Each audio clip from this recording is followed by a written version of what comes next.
నమస్తే, welcome to our channel. నేను మీ Priyanka Rao. November అంటే ఈరోజు రేపు ఇన్వెస్టర్స్ సమ్మిట్ అనేది జరుగుతుంది వైజాగ్లో.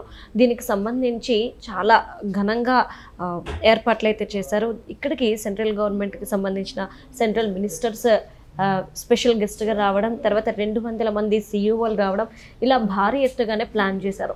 మరి ఇంత భారీ ఎత్తుగా ఎందుకు ప్లాన్ చేశారు? చంద్రబాబు నాయుడు గారు, పవన్ కళ్యాణ్, నారా లోకేష్ వీరు ముగ్గురు ఏం చేయబోతున్నారు అనే ఉత్కంఠ అందరిలో నెలకొంది. మరి అసలు ఏం జరుగుతుందనేది తెలుసుకుందాం. దీని గురించి మనతో మాట్లాడడానికి జనసేన పార్టీ రాష్ట్ర అధికార ప్రతినిధి శ్రీనివాస్ గారు ఉన్నారు. ఆయన నుండి తెలుసుకుందాం. నమస్కారం సార్. సరే, ఏదైతే సదస్సు నిర్వహించారో వైజాగ్లో, ఈ సదస్సు యొక్క ముఖ్య ఉద్దేశం ఏంటి? అసలు ఆ సదస్సులో ఏం జరగబోతుంది? ఒకటమ్మ, ఏ రాష్ట్రానికైనా కూడా రాష్ట్రంలో పారిశ్రామికవేత్తలు రావాలి, పెట్టుబడులు పెట్టాలి, దానివల్లనే ఇక్కడ ఉన్నటువంటి యువతకు ఉపాధి అవకాశాలు కలగాలి అనేటువంటిది ప్రధానంగా ఉంటుంది.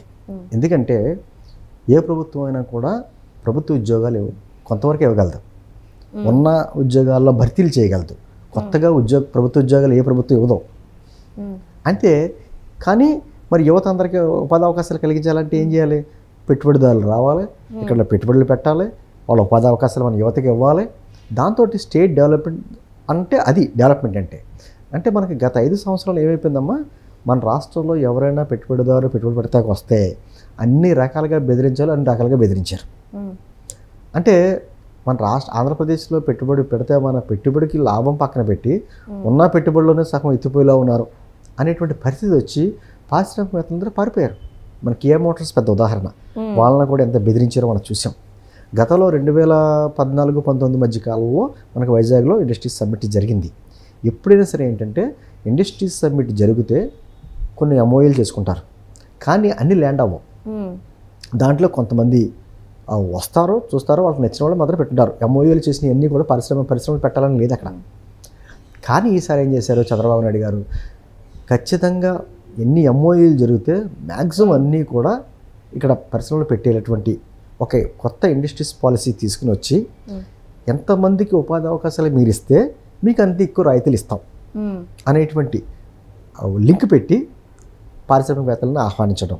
ఈ మధ్యకాలంలో దావోస్లో జరిగినప్పుడు కూడా అక్కడికి వెళ్ళి కూడా అందరినీ కూడా రాష్ట్రానికి ఆహ్వానించి, మా రాష్ట్రంలో అద్భుతమైనటువంటి వనరులు ఉన్నాయి, కష్టపడే తత్వం ఉన్నటువంటి ప్రజలు ఉన్నారు, అద్భుతమైనటువంటి దాదాపు 1000 కిలోమీటర్ల తీర ప్రాంతం ఉంది, అన్ని రకాలుగా ఎయిర్పోర్ట్స్ కానీ పోర్ట్స్ కానీ అన్నీ ఉన్నాయి మనకి, అన్నీ మా దగ్గర ఉన్నటువంటి వనరులు ఇవి అని చెప్పేసి ఎక్స్ప్లెయిన్ చేయడం. అందులో చంద్రబాబు నాయుడు గారు ఉండేప్పటికీ ఒక బ్రాండ్ ఉంది. ఆయన డెవలప్మెంట్కి అతను బాగా అంబాసిడర్గా ఉంటాడైనా అని చెప్పేసిన బ్రాండ్. దాంతో ఆయన ముఖం చూసి కూడా చాలామంది ఆంధ్రప్రదేశ్ వైపు చూడడానికి ఈరోజు వస్తున్నారు. ఇన్ని దేశాల నుంచి వస్తున్నారమ్మా ఈ రోజున పారిశ్రామికవేత్తలు.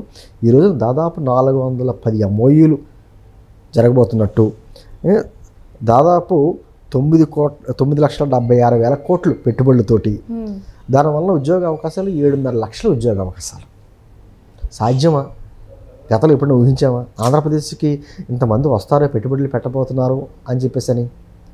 అందులో లింక్ ఎలా పెట్టారు చూడండి. ఎంతమందికి మా యువతకు ఉపాధి అవకాశాలు కల్పిస్తే మీకు అన్ని ఎక్కువ రాయితీలు ఇస్తాం. ఎందుకంటే అమ్మా, లేకపోతే మనం ల్యాండ్ ఇస్తాం, కరెంట్ ఇస్తాం, వాటర్ ఇస్తాం, వాళ్ళకి మళ్ళీ ట్యాక్స్ రిజర్వేషన్ అన్నీ ఇస్తాం.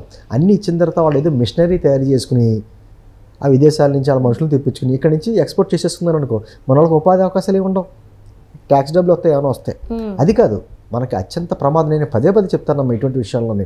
మన ఆంధ్రప్రదేశ్కి ఏదో తుఫాన్లు వచ్చినాయి, లేదా వరదలు వచ్చినాయి, భూకంపాలు వచ్చినాయి, వాటికంటే అత్యంత ప్రమాదం ఏదైనా ఉందంటే నిరుద్యోగం. ఏటా లక్షలాది మంది యువత బయటకు వస్తున్నారు. ఈ రోజున గ్రామాల్లోని యువత ఉపాధి అవకాశాల గురించి ఇతర రాష్ట్రాలు వెళ్ళిపోతున్నారు. అది చెన్నై, హైదరాబాద్, బెంగళూరు అలా వెళ్ళిపోతున్నారు, అయితే విదేశాలు వెళ్ళిపోతున్నారు. కొన్ని గ్రామాల్లో అయితే యువత కనిపించట్లా. ముసలివారైనటువంటి తల్లిదండ్రులు అలా కనిపిస్తున్నారు. అటువంటిప్పుడు ఏం చేయాలి మనం? ఇక్కడ ఉపాధి అవకాశాలు ఎక్కడికెక్కడ అంటే ఉత్తరాంధ్ర వాతావరణానికి సంబంధించి అక్కడ కొన్ని పరిశ్రమలు, కోస్తాంధ్ర సంబంధించి అక్కడ వాతావరణం బట్టి అగ్రికల్చరల్ ల్యాండ్స్ ఎక్కువ కదా, దానికి తగ్గట్టుగా అక్కడ పరిశ్రమలు.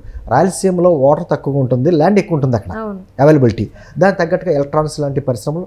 అంటే ఏ ప్రాంతానికి తగ్గ పరిశ్రమలు అక్కడికి వచ్చేలాగా ఆహ్వానించి, ఇదిగో మీకు ఏ పరిశ్రమ తీసుకొచ్చినా ఆ పరిశ్రమకు తగ్గ ఎక్కడ మీరు పెట్టుకుంటే మీకు ఉపయోగం అనేటువంటిది విపులీకరణ చాలా ఇదిగా కష్టపడుతున్నారు. అద్భుతంగా పారిశ్రామికవేత్తలు వాళ్ళకి ఇప్పుడు పెట్టుబడి ఎందుకు పెడతాడమ్మా? అతనికి లాభం రావాలి కదా. అతను మన ఇక్కడ నాయకుల ముఖారం విందాలు చూసి ఎవరు పెట్టుబడి పెట్టరు. ఈరోజు పెట్టుబడి పెట్టితే దానికి భవిష్యత్తులో తనకి లాభం రావాలి, ఉపాధి అవకాశాలు కల్పించేలా ఉండాలి, అన్ని రకాలుగా ఉంటాయి. అంటే ఇరువైపులా ఉంటుంది.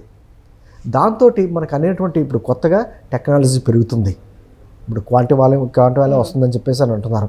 అదేవిధంగా ఒక పక్కన టూరిజం పెరుగుతుంది, ఎలక్ట్రానిక్స్, ఐటీ, ఒకటి కాదమ్మా ఇన్ని రకాలుగా ఇండస్ట్రీస్ అన్నీ ఎనర్జీ రంగంలో ఇప్పుడు ఒకటి ఇన్ని రకాలుగా మనకు అన్ని రకాల ఏ పరిశ్రమ పెట్టినా కూడా ఆ పరిశ్రమ పెట్టడానికి అనుకూలమైనటువంటి వాతావరణం ఉంది, వనరులు ఉన్నాయి, మానవ వనరులు కూడా ఉన్నాయి, సహజ వనరులు ఉన్నాయి, మానవ వనరులు కూడా ఉన్నాయి. దాంతో చాలామంది ఇప్పుడు కొంతమంది ఏమంటున్నారు, కొంతమంది ఏముందిలే గత గవర్నమెంట్ జగన్మోహన్ రెడ్డి గారు ఎప్పుడేమంటాడు, ఆల్రెడీ మేమే ఎంఓఏలు చేసేసుకున్నాం, ఈరోజు కొత్తగా ఎంఓఏలు జరుగుతున్నట్టు చంద్రబాబు నాయుడు గారు యాక్ట్ చేస్తున్నాను. మరి ఎంఓఏలు చేసుకుంటే ఎవరైనా వచ్చారా?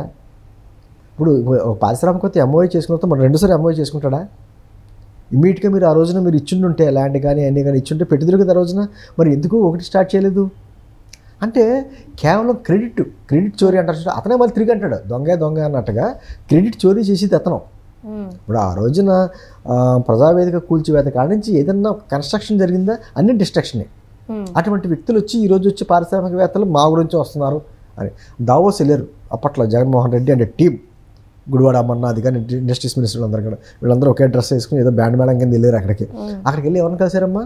ఇండస్ట్రీస్ని ఎవరన్నా కలిసారా? పంచప్రభాకర్ని కలిసారు. వీళ్ళు పంచప్రభాకర్ గురించి పోలీసు వాళ్ళు ఎదుగుతున్నారు. అటువంటి వ్యక్తిని కలిసారు. వీళ్ళు వచ్చి మరి ఏం మాట్లాడతారు? నేను అంటుంది రాష్ట్రానికి సంబంధించిన పెట్టుబడులు వస్తున్నప్పుడు, పారిశ్రామికవేత్తలు వస్తున్నప్పుడు ఆహ్వానించాలి, వాతావరణం కూడా అటువంటి అనుకూల వాతావరణం చూపించాలి. జగన్మోహన్ రెడ్డి గారి హయాంలో వైజాగ్లో ఇండస్ట్రీస్ సమ్మిట్ పెడితే అప్పటి వరకు ప్రభుత్వం మీద ఏదో రాస్తారోకులు బంధులే చేయాలటువంటి నిర్ణయాలను కూడా ప్రతిపక్షాలన్నీ పక్కపెట్టినాయి. ఎందుకు? ఈ టైంలో మనం రాజకీయాలు చేయకూడదు, మన రాష్ట్రంలో పెట్టుబడులు పెట్టడానికి పారిశ్రామికవేత్తలు వస్తున్నారు అని. అది రాష్ట్రం పట్ల ప్రేమ ఉంటేనే. ఈ రోజున వాళ్ళ పత్రికలు ఎక్కడైనా కూడా ఒక మంచిగా ఆహ్వానించి, ఇంత మంచి పరిశ్రమలు వస్తున్నాయంటే మాకు రాష్ట్రానికి అభివృద్ధి చెందుతుంది, మా యువతకి ఉద్యోగాలు వస్తాయి, మంచి అవకాశాలు వస్తాయి అనేటువంటిది ఎక్కడన్నా హర్షం వ్యక్తం చేస్తా ఒక్క వార్త లేదు. ఇంకా జగన్మోహన్ రెడ్డి గారు అంటే క్రెడిట్ చోరీ అంటాడు ఆయన. నేనేమంటుందనంటే ఖచ్చితంగా ఈరోజు రేపు ఆల్రెడీ కొన్ని ప్రారంభోత్సవాలు శంకుస్థాపన కూడా మొదలెట్టారు. అంటే సహజంగా ఏమొద్దాం ఏ రాష్ట్రంలో కూడా ఇప్పుడు ప్రతి వాళ్ళు దావోస్ వెళ్తారు, ప్రతి రాష్ట్రం నుంచి దావోస్ వెళ్తారు, లేకపోతే ఇతర దేశాలు వెళ్ళి మా రాష్ట్రానికి రండి పెట్టుబడులు పెట్టండి అని చెప్పేసి అని ఇటు రేవంత్ రెడ్డి గారు కావచ్చు, అటు స్టాలిన్ గారు కావచ్చు, అన్ని రాష్ట్రం బట్టి వెళ్తారు. కానీ అందరూ రారు, అందరూ వచ్చి ల్యాండ్ చేయరు. ఇక్కడ ఉన్నటువంటి వాతావరణం అదే పాలకులు ఎటువంటి వాళ్ళు చూస్తారు, మనకి రాయితీలు ఇస్తారా, లేకపోతే మనల్ని బెదిరించి మన దగ్గర వాళ్ళు కూడా వాటాలు అడుగుతారా, రాజకీయ వాతావరణం కూడా చూసుకుంటారు. తర్వాత మనం పెట్టుబడి పెడితే రేపొద్దున్న అన్ని కన్స్ట్రక్షన్స్ అయ్యి కరెక్ట్గా వర్క్ స్టార్ట్ అయ్యేటప్పటికి మళ్ళీ గవర్నమెంట్ మారితే మా పరిస్థితి ఏంటి అనేటి ఆలోచన కూడా చేస్తారు. గత అనుభవాలు ఉన్నాయి కదా. అటువంటిది మళ్ళీ జగన్మోహన్ రెడ్డిగా అంటే ఆ పార్టీ అధికారంలో రావడానికి అవకాశాలు లేవు అని నిర్ధారించుకున్నారు. కాబట్టే ఈ రోజున అన్ని దేశాల నుంచి ఇంతమంది పారిశ్రామికవేత్తలు దిగ్గజాలు, చిన్న చిన్న కంపెనీలు కదమ్మా ఒక్కొక్కటిని, అన్ని కంపెనీస్ వచ్చి ఈ రోజున పారిశ్రామికవేత్తలు వచ్చి ఎంఓఏలు చేసుకుంటున్నారంటే ఆహ్వానించాలి. ఏంటంది ఈ పార్టీ ఆ పార్టీ రాజకీయాలు ఎప్పుడైనా చేసుకోవచ్చు, ఎలక్షన్స్ అప్పుడు చేసుకుందాం, ఇప్పుడు మేము అది చేసాం, ఈ గవర్నమెంట్ వచ్చిన తర్వాత ఇది చేసింది, అది వేరే. కానీ రాష్ట్రానికి సంబంధించిన అంశాల్లో మాత్రం అందరూ ఏకాభిప్రాయంతో ఉండాలి, లేకపోతే డెవలప్మెంట్ కష్టం. ఇప్పటికే మనం అనేక రకాలుగా ప్రకృతి విధ్వంసాలతో ఇబ్బందులు పడుతున్నాం. మొన్న తుఫాను వచ్చి వెళ్ళింది. అదేవిధంగా అంటే మన కోస్తా తీరం కాబట్టి అంతా కోస్టల్ ఏరియా కాబట్టి అయినా కూడా ఎక్కడికెక్కడ అద్భుతమైన మన వనరులు చూపించి మనం ఆహ్వానించాలి తప్ప రాజకీయాలు చేయకూడదు. ఈ రోజున రేపు జరిగేటువంటి 410 కంపెనీల ఎంఓయూలు, ఇన్ని లక్షల కోట్ల పెట్టుబడులు, లక్షలాది ఉపాధి అవకాశాలు ఖచ్చితంగా ఆంధ్రప్రదేశ్కు ఒక గేమ్ చేంజర్ అవుతాయి. ఈ ఇండస్ట్రీ సమ్మిట్ రేపు జరిగే సమ్మిట్ ఆంధ్రప్రదేశ్ గేమ్ చేంజర్ ఖచ్చితంగా. అంటే కేవలం ఇప్పుడు వచ్చి ఎంఓఏలు చేసుకుంటాం, టిఫిన్లు కాఫీలు తిని భోజనాలు చేసి వెళ్ళిపోయే కాకుండా ఎంఓఏలు కూడా కరెక్ట్గా అన్నీ ఎక్కడెక్కడ పెట్టుబడులు పెట్టేలాగా ఒక విధమైనటువంటి అద్భుతమైనటువంటి ఇండస్ట్రీ పాలసీ ప్లానింగ్తో వెళ్తున్నారు. కాబట్టి ఖచ్చితంగా అద్భుతంగా నేను అంటుంది ఏదో 2047 దాకా మనకు ఆఖరలేదు. జాగ్రత్తగా చేసుకుంటే 2029కే ఆంధ్రప్రదేశ్ ఒక అద్భుతమైనటువంటి సువర్ణాంధ్రప్రదేశ్గా మారుతుందన్నట్లు ఎటువంటి డోకా లేదు. Okay, right. Thank you so much sir.